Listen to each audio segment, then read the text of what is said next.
গর্ভবতী মা পা ফুলে গেলে সতর্ক হন। এটা হতে পারে প্রাণঘাতী প্রি একপ্লাম্পোসিয়া। আপনি কি জানেন গর্ভ অবস্থায় পা ফুলে যাওয়া সবসময় স্বাভাবিক নয়। অনেক সময় এই সাধারণ মনে হওয়া ফোলাই হতে পারে এমন এক বিপজ্জনক সংকেত যা এক মুহূর্তে মা ও সন্তানের জীবনকে ঝুঁকিতে ফেলে দিতে পারে। আজকের ভিডিওতে জানবেন পা ফুলে গেলে কখন ভয় পাবেন, প্রি একপ্লাম্পোসিয়া কি এবং কিভাবে আগেভাগে চিনে নিলে বাঁচানো যায় দুটি জীবন। তাই ভিডিওর শেষ পর্যন্ত দেখুন। একজন মায়ের জীবন বাঁচাতে আপনার 1 মিনিট সময় অনেক বড় বিষয় হতে পারে। স্লো 32 সপ্তাহের এক গর্ভবতী মা ক্লিনিকে এলেন, মুখে চিন্তার ছাপ।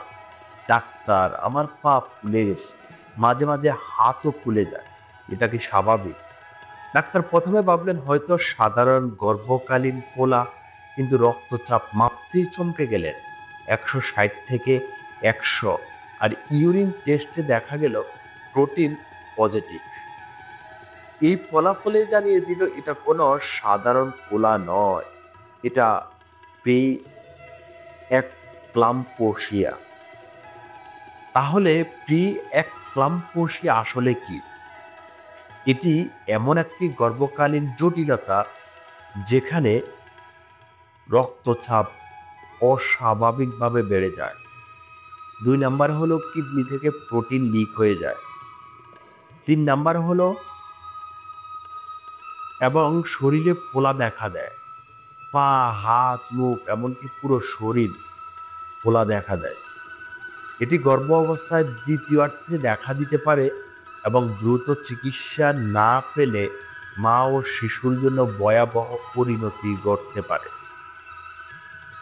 অবহেলা করলে হতে পারে বিপদ।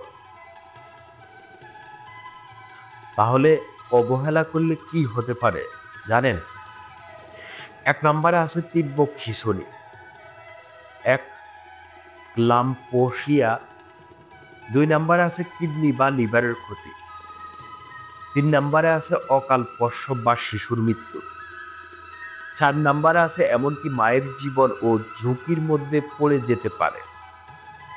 এই কারণে ডাক্তাররা বলেন ফোলা মানেই সবসময় নিরাপদ নয়।